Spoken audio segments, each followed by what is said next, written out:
खंडहर के अंदर बीजों का भंडार लगा हुआ था और वहाँ एक खड़ा हुआ बैल आंसू बहा रहा था।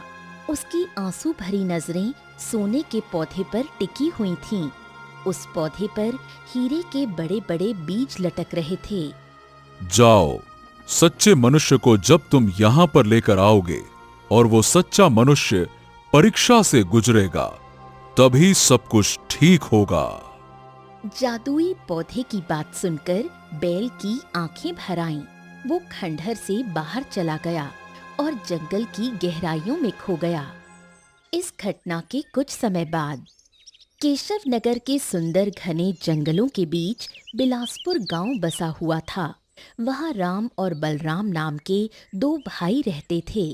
बलराम भैया, ओ बलराम भैया, बलराम भैया, आपके पिताजी की तबीयत अचानक से बिगड़ गई है। जल्दी घर चलिए, चलिए। अरे ये क्या कह रहे हो तुम? चलो। बलराम अपने छोटे भाई राम के साथ दौड़ता हुआ घर जा पहुंचा।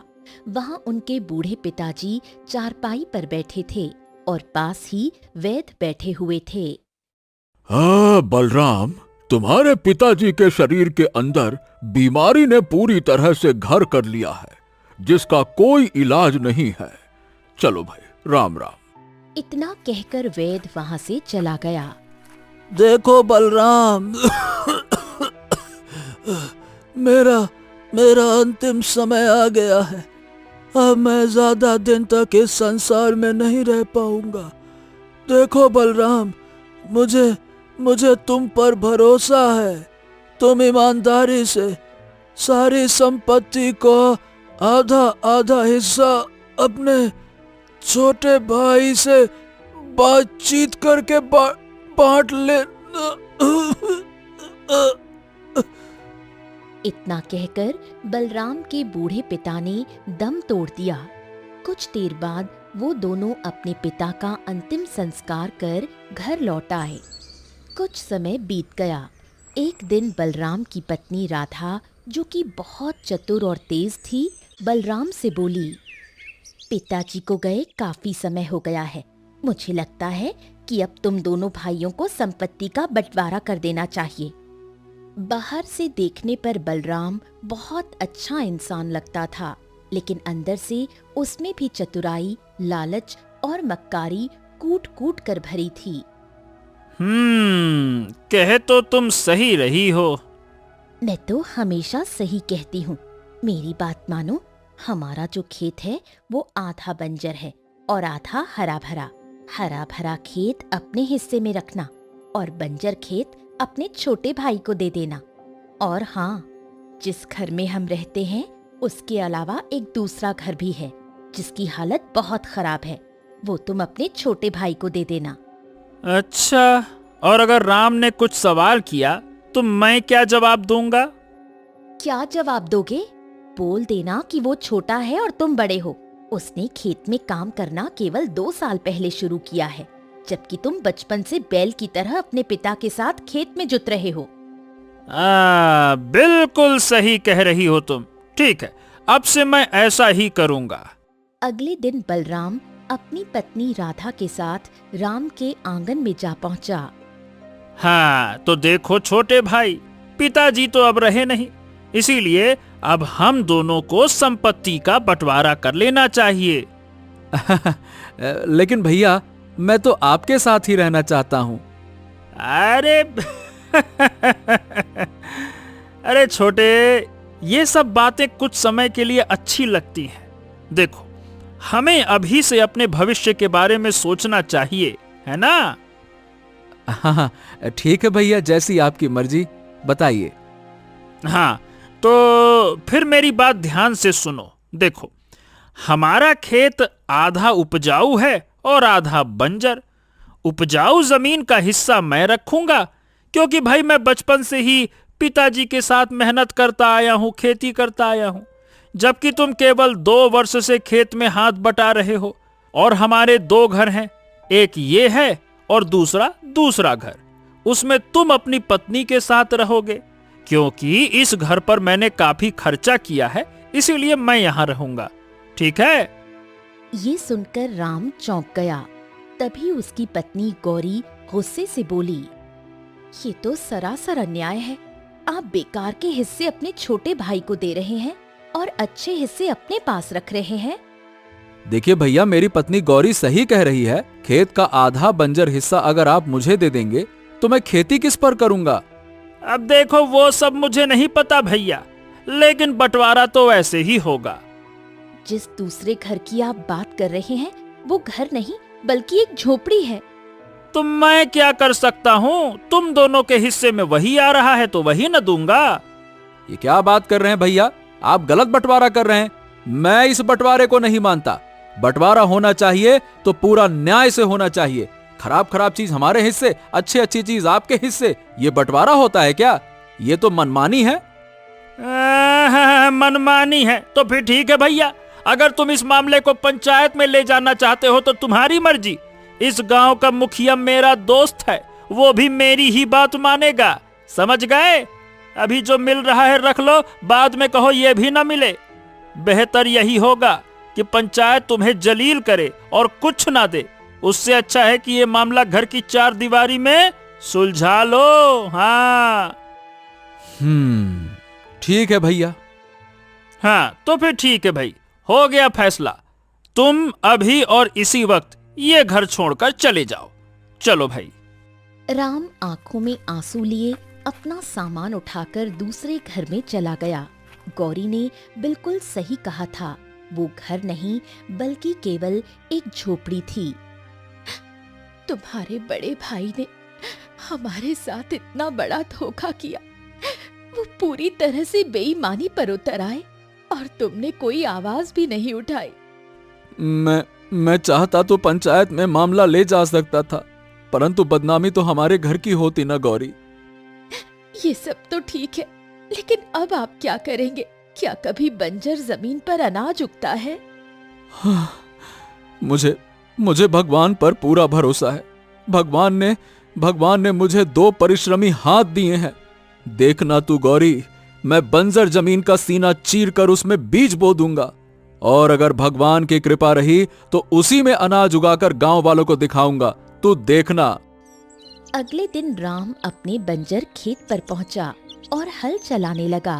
तभी गांव का एक व्यक्ति वहां आया और राम से बोला, अरे राम भैया, ये क्या? अरे भैया, ये तो जमीन बंजर है, इसमें मेहनत करके अपना समय क्यों बर्बाद कर रहे हो भाई? राम कुछ नहीं बोला और जमीन पर हल चलाता रहा। वो व्यक्ति वहां से चला गया, लेकिन राम ने अपनी मेहनत करना जारी रखा। राम कई दिनों तक अपने खेत में मेहनत करता रहा, लेकिन कुछ भी उगता नजर नहीं आया। थक हार कर एक दिन वो घर पर उदास बैठा था। तभी उसकी पत्नी गौरी आई। मैंने आपसे पहले ही कहा था, बंजर जमीन पर हल चलाने से कोई फायदा नहीं। ये सुनकर राम रोने लगा। गौरी, काश मेरे पास एक बैल होता तो मैं इसी बंजर जमीन पर अनाज उगाकर दिखा देता, लेकिन मैं करूं तो क्या करूं? अरे मेरा बदन टूट रहा है मेहनत कर करके। यह बंजर जमीन है, मेरा शरीर दोपहर के बाद साथ छोड़ देता है। अब नहीं होता मुझसे, नहीं होता। मुझे तुम्हारी मेहनत पर पूरा भरोसा है, लेकिन तुम्हें ये भी सोचना चाहिए कि घर पर भी अनाज खत्म होने को है। तुम्हें कोई और धंधा शुरू करना चाहिए जिसमें इतनी आमदनी हो जाए कि हम दोनों को 2 वक्त की रोटी पेट भरकर मिल सके। लेकिन गौरी, दूसरा धंधा या व्यापार करने के लिए धन की आवश्यकता होती है, और मेरे पास तो कुछ भी नहीं है। निराश मत हो, तुम साहूकार के पास जाओ। हमारे गांव का साहूकार बहुत अच्छा है। वो लोगों को कर्ज देता है और ब्याज भी बहुत कम लेता है और ज्यादा सख्ती से वसूली भी नहीं करता। ये सुनकर राम की आंखों में चमक आ गई। हाँ, शायद तुम सही कह रही हो, मैं जाता हूं। अगले दिन राम साहूकार की हवेली पहुंचा और उसे सारी घटना बताते हुए बोला, राम राम साहूकार जी, साहूकार जी, बस इतना कर्ज दे दीजिए कि मैं कोई छोटा मोटा व्यापार शुरू कर सकूं, और जैसे ही मुनाफा होगा सबसे पहले मैं आपका कर्जा ब्याज सहित लौटा दूंगा। बस थोड़ा सा दे दीजिए। साहूकार ने उसे 10 मुद्राएं दे दी। भगवान का नाम लेकर कोई छोटा मोटा काम शुरू कर दो। हाँ, मैं कल हरियापुर गांव जाऊंगा गौरी। मैंने सुना है कि वहां खिलौने बड़े सस्ते दामों में मिलते हैं। अब क्या है, इन 10 मुद्राओं से कुछ खिलौने खरीदूंगा और दूसरे गांव में ले जाकर बेचूंगा। देखना, कुछ न कुछ बढ़िया आमदनी हो ही जाएगी। अगले दिन राम हरियापुर गांव जा पहुंचा और बाजार में घूमने लगा। तभी उसकी नजर एक बैल पर पड़ी। एक व्यक्ति उसे बुरी तरह पीट रहा था। बैल की आंखों से आंसू लगातार बह रहे थे। अरे ओ भैया, ए भैया, ए भैया, ए भैया, काहे इतनी बेदर्दी से इस बैल को पीट रहे हो? क्या हो गया? अरे क्यों पीट रहा हूँ, तुझे पता भी है? मैंने इस बैल को जंगल से किसी आदमी से अच्छे दामों पर खरीदा था। सोचा था कि ये खेत में काम करेगा, लेकिन जब भी काम करने की बारी आती है तो बस ये अपनी जगह से हिलता तक नहीं, ऊपर से सारा चारा भी खा जाता है। अरे इसे खरीद कर तो मुझे सिर्फ नुकसान हुआ है, नुकसान। अरे तेरी तो, इसीलिए मैं इस पर अपना गुस्सा उतार रहा हूँ। ओहो, ए भैया, रुको रुको रुको रुको। अगर ऐसी बात है तो ये बैल हमको दे दो। अरे मुफ्त में बैल भी दे दूं और नुकसान? अरे मैंने इसे मुफ्त में नहीं खरीदा है। अगर तुझे इतना ही अच्छा लग रहा है तो ला, मुझे 10 मुद्राएं दे दे, ला। राम गहरी सोच में डूब गया। उसने बैल की ओर देखा। बैल की आंखों में मानो आशा झलक रही थी। कुछ देर सोचने के बाद राम ने 10 मुद्राएं उस व्यक्ति को दे दी। अब मेरे पास केवल 10 मुद्राएं ही हैं। मैं यहाँ खिलौने खरीदने आया था। एक बात कहूं भैया, बुरा मत मानना, मैंने तुमसे बड़ा मूर्ख नहीं देखा। इस बैल को खरीदकर तुमने घाटे का सौदा किया है, लेकिन मेरी बला तो टल गई। ले जाओ, इस मुसीबत को अपने घर ले जाओ भैया, ले जाओ। इतना कहकर वो व्यक्ति वहां से चला गया। राम बैल को लेकर घर आया और सारी घटना गौरी को बताने लगा। हे भगवान, मैंने तुमसे बड़ा मूर्ख इंसान नहीं देखा। अरे 10 मुद्राएं तुमने इस निकम्मे बैल को खरीदने में व्यर्थ कर दी। एक बैल से भला हमें क्या फायदा होगा, जबकि उसके मालिक ने ही बता दिया था कि ये काम नहीं करता। अरे गौरी, वो इसको बुरी तरह से पीट रहा था। बेचारे की आंखों से आंसू बह रहे थे। अब मुझे दया आ गई, इसीलिए मैं खुद को रोक नहीं सका और इसको ले आया। तो अब इसका क्या करोगे? अचार डालोगे? अरे भाई, जो काम नफरत से नहीं हो सकता वो प्रेम से हो सकता है। चिंता ना करो, कल मैं इसे अपने बंजर खेत में ले जाऊंगा और इसकी मदद से अनाज उगाने का प्रयास करूंगा। गौरी और भी क्रोधित हो गई। आखिर घूम फिरकर तुम वहीं पहुंच गए। जैसी इच्छा वैसा करो, पर मुझे कोई मतलब नहीं। लेकिन एक बात याद रखना, घर पर केवल कल तक का अनाज बचा है। इतना कहकर गौरी गुस्से में वहां से चली गई। अगले दिन राम बैल को लेकर बंजर खेत में जा पहुंचा। हाँ, अब ठीक लग रहा है ना? अच्छा देखो, मैं तुम्हें भोला कहकर पुकारूंगा। देखो भोला, जिन 10 मुद्राओं से मैंने तुम्हें खरीदा था वो तो मैंने कर्ज में ली थी, इसीलिए तुम मेरी मदद जरूर करना, ठीक है? चलो। राम ने बैल को हल में जोतने का प्रयास किया, लेकिन बैल अपनी जगह से हिला तक नहीं। अरे आखिरकार तुझे हो क्या गया है? तू अपनी जगह से हिल क्यों नहीं रहा है? चल भाई, चल। राम ने दिन भर कोशिश की, लेकिन बैल ने कोई काम नहीं किया। शाम को थक हार कर वो बैल को घर ले आया।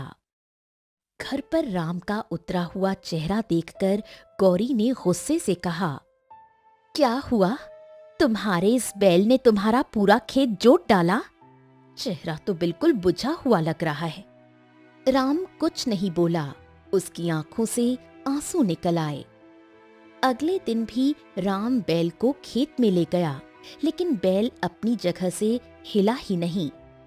शाम को मायूस होकर राम घर लौट आया। गौरी की आंखों में आंसू थे। आज सुबह से मैं भूखी हूँ, घर का अनाज खत्म हो गया है। अब बताओ क्या करूं? क्या तुम्हारे भाई के सामने हाथ फैलाऊं? वही भाई जिन्होंने हमें धोखा देकर सब कुछ छीन लिया। राम की आंखों से भी आंसू छलक पड़े। वो बाहर आंगन में बैल के पास बैठ गया और देर तक रोता रहा। आधी रात हो चुकी थी। अचानक बैल ने राम की ओर देखकर बोला, मुझे तुम्हारी हालत पर बहुत तरस आ रहा है राम। मैं तुम्हारी मदद करना चाहता हूँ। राम ये सुनकर चौंक गया। अरे हे भगवान, ये मैं क्या देख रहा हूँ? एक बैल मनुष्य की भाषा में बात कर रहा है। हे भाई, कौन हो तुम? घबराओ मत, घबराओ मत। मैं तुम्हारा नुकसान नहीं करूंगा। ये मत पूछो कि मैं कैसे बोल रहा हूं। बस ये समझो मैं तुम्हारी मदद कर सकता हूं। राम का डर थोड़ा कम हुआ।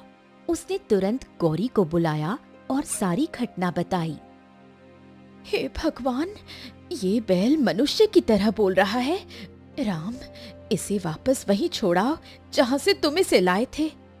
अरे भगवान के लिए ऐसा मत करना, नहीं तो मेरा पुराना मालिक मुझे पीट पीट कर मार डालेगा। बहुत तेज मारता है। नहीं नहीं नहीं नहीं नहीं नहीं, नहीं, ऐसा मत करना। तुम हमारी मदद कैसे कर सकते हो? मैं एक ऐसे जंगल का पता जानता हूं जहां जादुई बीज मिलते हैं। अगर तुम उन्हें अपने बंजर जमीन में बो दोगे तो फिर उसका चमत्कार देखना। हाँ। राम ने गौरी की ओर देखा। एक बार इसकी बात मानने में क्या हर्ज है? हो सकता है हमारी किस्मत बदल जाए। ठीक है। हाँ तो ठीक है, फिर मेरी रस्सी खोल दो। राम ने बैल की रस्सी खोल दी। बैल जंगल की ओर दौड़ पड़ा। राम और गौरी भी उसके पीछे दौड़ने लगे। कुछ देर बाद बैल जंगल में बने एक खंडहर के सामने रुक गया। चलो मेरे साथ, तुम्हें जादुई बीज यहीं खंडहर के अंदर मिलेगा। राम और गौरी बैल के साथ खंडहर के अंदर चले गए। अंदर पहुंचकर राम ने देखा कि जमीन पर बहुत से बीज बिखरे पड़े थे। बाप रे बाप, जमीन पर तो अनाज पौधे हरियाली उगते देखा, लेकिन बीजों को खुद ब खुद उगते हुए पहली बार देख रहा हूं। गजब है गौरी। राम, देखो, ये बीज रंग बिरंगी किरणों से जगमगा भी रहे हैं। इनमें से कुछ बीज उठा लो और फिर उनका चमत्कार देखना। उठा लो। तभी गौरी की नजर एक बड़े पौधे पर पड़ी जो शुद्ध सोने का बना हुआ था और उस पर हीरों से बने बीज उग रहे थे। ये तो बड़ा ही विचित्र पौधा है। हाँ, इसका भी एक रहस्य है, लेकिन वो रहस्य अभी मैं तुम्हें नहीं बता सकता। सही समय आने पर सब बताऊंगा। राम ने कुछ बीज उठाए। फिर वो गौरी और बैल के साथ घर लौट आया। अब तुम आज रात ही इन बीजों को अपने बंजर जमीन पर बो दो। राम, गौरी और बैल खेत में पहुंचे। राम ने उन बीजों को अपनी जमीन में बो दिया। अब घर चलो, सुबह इसका चमत्कार देखना। राम, गौरी और बैल घर लौट आए। अगली सुबह राम और गौरी खेत पहुंचे। सामने का दृश्य देखकर दोनों की आंखें आश्चर्य से फैल गईं। पूरा खेत हरे भरे पौधों और लहलहाती फसल से भर चुका था। अरे गौरी, गौरी, हमारा बंजर खेत तो हरा भरा हो गया। राम, इसका मतलब बैल सही कह रहा था। मुझे माफ कर दो। जब तुम बैल को लेकर आए थे तो मैंने तुम्हें बहुत बुरा भला कहा। देखो गौरी, ये फसल तो पूरी तरह से पक चुकी है। चलो इसको काट लेते हैं और बेच देते हैं। राम और गौरी ने मिलकर मेहनत से फसल काटनी शुरू कर दी। इसी दौरान राम का बड़ा भाई बलराम वहां आ गया। सामने अचानक फसल लहलहाते देख वो चौंक पड़ा। ए राम, ये क्या है भाई? गजब! कल तक तो ये खेत बंजर था और आज इस पर लहलहाती फसल खड़ी है। कैसे भैया, कैसे हो गया रे छोटू ये? राम कुछ कहने ही वाला था कि गौरी ने तुरंत उसे रोक दिया। ये सब ईश्वर की कृपा है जेठ जी। राम ने फसल को अच्छे दामों पर बेचा और बहुत सारा धन गौरी के हाथों पर रख दिया। गौरी ये देखकर प्रसन्न हो गई। राम, पूरे गांव में हंगामा मच गया है। किसी को विश्वास ही नहीं हो रहा कि एक ही रात में खेत में फसल उगाई। हाँ, जब बड़े भैया पूछ रहे थे तो मैं सच बताने ही वाला था। अपने बड़े भाई को इस जादुई बैल के बारे में मत बताना, नहीं तो वो भी इसे छीनने का प्रयास करेंगे। शायद तुम सही कह रही हो गौरी। समय इसी तरह बीतने लगा। अब राम हर माह बैल के साथ जादुई जंगल जाता, वहां से जादुई बीज लाता और अपनी बंजर जमीन पर बो देता। अगले ही दिन उसके खेत में लहलहाती फसल खड़ी हो जाती। देखते ही देखते राम के दिन बदल गए और वो धनवान हो गया। यही बात उसके बड़े भाई बलराम को बिल्कुल पसंद नहीं आई। अरे, मेरी तो समझ में नहीं आ रहा कि आखिरकार ये हो क्या रहा है। बंजर जमीन पर राम कैसे एक ही रात में अनाज उगा सकता है? ये क्या चक्कर है भाई? मुझे लगता है तुम्हारे छोटे भाई के हाथ कोई जादुई शक्ति लग गई है। तुम्हें उस पर नजर रखनी चाहिए। अगर उसके पास सच में कोई चमत्कारिक वस्तु है तो वो हमारे पास होनी चाहिए। सही कह रही हो तुम। आज से मैं राम पर गहरी नजर रखूंगा। एक दिन अचानक गौरी की तबीयत बुरी तरह खराब हो गई। राम उसे लेकर एक वैद्य के पास गया। तुम्हारी पत्नी राम बहुत गंभीर बीमारी से जूझ रही है। देखो, माफ करना, लेकिन इसका इलाज इस संसार में नहीं है। अब समझ के चलो कि बस वो कुछ ही दिनों की मेहमान है। क्या? ऐसी बातें मत करिए वैद्य जी, ऐसा मत कहिए। शांत हो जाओ, शांत हो जाओ। मेरे हाथ में कुछ नहीं है। तुम अपनी पत्नी को घर ले जाओ, है ना? हाँ। राम टूटा हुआ मन लिए गौरी को वापस घर ले आया और बाहर बैठकर फूट फूट कर रोने लगा। तभी बैल वहां आ गया। क्यों रो रहे हो राम? राम ने सारी घटना बैल को बता दी। ओह, लगता है कि परीक्षा का समय आ गया है। कैसी परीक्षा? कुछ देर बाद पता चल जाएगा। अपनी पत्नी को साथ लेकर मेरे साथ जंगल चलो। हाँ, जंगल? लेकिन वहां तो जादुई बीज हैं। हाँ, उन जादुई बीजों में से एक बीज ऐसा भी है जिसे यदि किसी रोगी को खिलाया जाए तो वो पूरी तरह से स्वस्थ हो जाता है। क्या तुम सच कह रहे हो? हाँ, मैं सच कह रहा हूँ। चलो मेरे साथ। राम अपनी पत्नी गौरी को लेकर बैल के साथ जंगल की ओर चल पड़ा, मगर उसे पता नहीं था कि ये सब दृश्य उसका बड़ा भाई बलराम दूर से देख रहा है। बलराम तुरंत भागता हुआ अपनी पत्नी राधा के पास जा पहुंचा और सारी घटना उसे बता दी। इसका मतलब अब तक जो कुछ भी चमत्कार हो रहा था वो सब जादुई बीजों की वजह से था। चलो, हम दोनों उनका पीछा करते हैं। बलराम और राधा चुपके चुपके राम और बैल का पीछा करने लगे। कुछ देर बाद राम और गौरी खंडहर के अंदर पहुंचे। वहां पर विशेष प्रकार के बीज उग रहे थे। वो वहां देखो राम, तुम्हें वो पौधा दिख रहा है ना? हाँ। अरे, ये तो सोने का पौधा है जिस पर हीरों के बीज लगे हुए हैं। हाँ, उसे ध्यान से देखो। उस हीरो के बीच तुम्हें एक साधारण बीज दिखाई देगा। हाँ, इसमें सचमुच एक साधारण बीज भी है। हाँ। बस अब मेरी बात ध्यान से सुनो। अगर तुम इन हीरों के बीज को अपने खेत में बोओगे तो अगले दिन तुम्हारे खेत में अनगिनत कीमती हीरे उगेंगे और तुम संसार के सबसे धनवान व्यक्ति बन जाओगे। लेकिन अगर तुम इसके विपरीत उस साधारण बीज को चुनते हो और अपनी पत्नी को खिला देते हो तो वो रोग मुक्त हो जाएगी, पर उसके बाद तुम इन हीरों के बीजों का इस्तेमाल नहीं कर पाओगे। यहां तक कि इन जादुई बीजों को जो तुम बोते आए हो, इनका भी उपयोग नहीं कर पाओगे। राम ये सुनकर चौंक गया और गहरी सोच में डूब गया। हाँ, जब मेरी पत्नी ही नहीं रहेगी तो ढेर सारा धन, अनाज, वैभव, दौलत, ये सब मेरे किस काम का? मैं क्या करूंगा?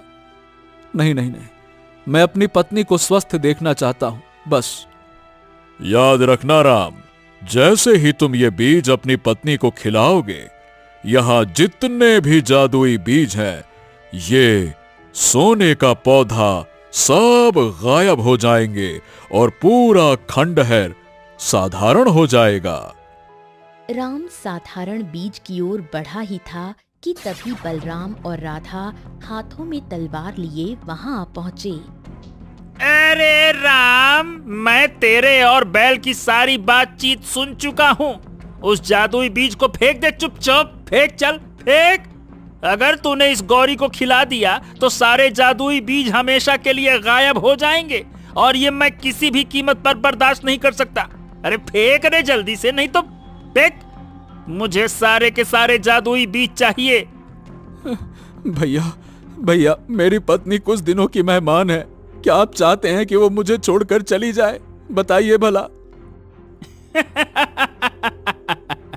मुझे क्या मतलब तेरी पत्नी से? मुझे धन चाहिए, धन, इंसान नहीं। अगर तूने एक कदम भी आगे बढ़ाया ना, मैं तेरी गर्दन उड़ा दूंगा तलवार से। चल हट पीछे। भैया भैया, क्या आप धन के लिए मुझको भी मार देंगे क्या भैया? बताइए, मार देंगे क्या? हाँ, मैं तुझे भी मार दूंगा। इतना बोलकर बलराम राधा से बोला। रे चलो राधा, इससे पहले कि ये मूर्ख कोई मूर्खतापूर्ण काम करे, हम सोने के पौधे के सारे बीज उखाड़ लेते हैं। कल सुबह हमारे खेत में हीरे ही हीरे नजर आएंगे और हम इस संसार के सबसे धनी व्यक्ति बन जाएंगे। चलो चलो चलो। इतना कहकर बलराम और राधा सोने के पौधे की ओर बढ़ते हैं। जैसे ही दोनों पौधों को स्पर्श करते हैं, अचानक एक जबरदस्त धमाका होता है और उनके शरीर जलने लगते हैं। अरे ये क्या हो रहा है? मेरे भैया और भाभी जल रहे हैं, इन्हें कैसे बचाऊं? अरे इन्हें बचाओ, कोई तो बचाओ इन्हें। तभी वहां एक साथी प्रकट होते हैं। ये संभव नहीं है राम, इन जादुई पौधे ने इन दोनों का अंजाम यही चुना है। इन्होंने लालच और बुरी नीयत से इस पौधे को स्पर्श किया और इनका अंत यही होना था। कुछ देर में बलराम और राधा जलकर राख हो जाते हैं। राम की आंखों से आंसू बहने लगते हैं। राम ने कांपते हुए बीज अपनी पत्नी को खिला दिया।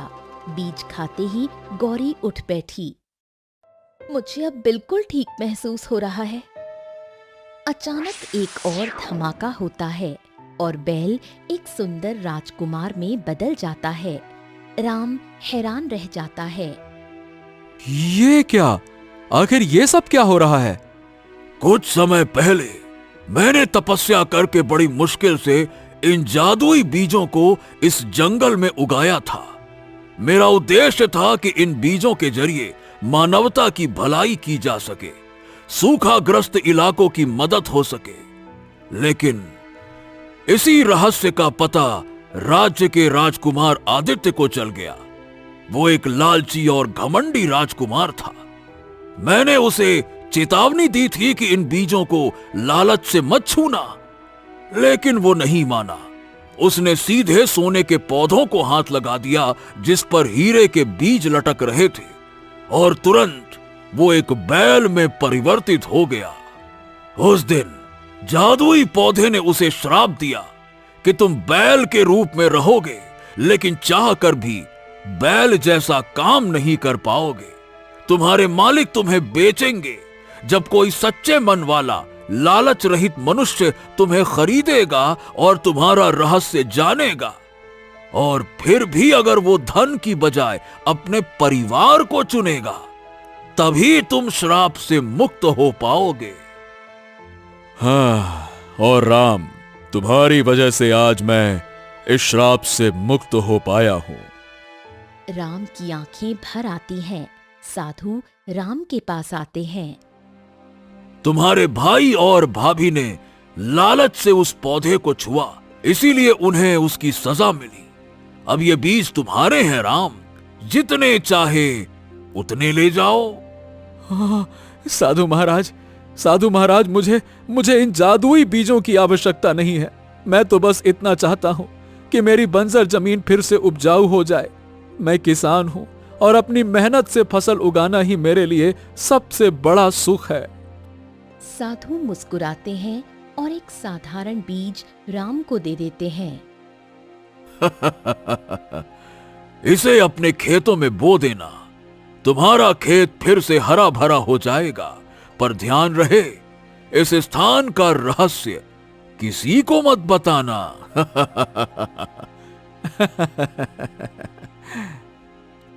राम मुस्कुराते हुए अपनी गौरी का हाथ थामकर बाहर निकल गया। राजकुमार आदित्य साधु से आशीर्वाद लेकर अपने राज्य की ओर लौट गया।